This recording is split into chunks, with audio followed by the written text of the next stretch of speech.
This orchid looks healthy on the shelf, right? Wrong. Beneath the surface is drowning in a death trap of wet compacted moss. Meet Anna and Pink Dress. They have beautiful broad leaves, but they're stuck in these plastic transport pods. Great for shipping, but terrible for survival.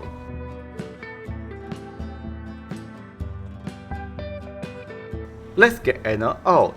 Look at this. The moss is packed so tight it acts like a wet sponge. It never dries out, which suffocates the roots.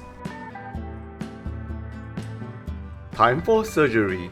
We snip off the black mushy roots. I'm also cutting the flower spike. It hurts to do, but the plant needs to focus energy on healing, not blooming. Now for Pink Dress. On the surface, her roots look green and firm. You might think she's safe to live in the pot, but never trust the outside.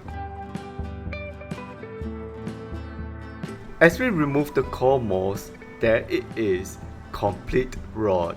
Even though the outside looks fine, the center is dying.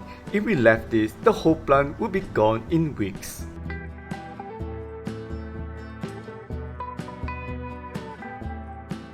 Both are now reported in airy wood chips to mimic nature.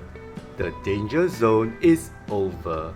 Now they can finally breathe.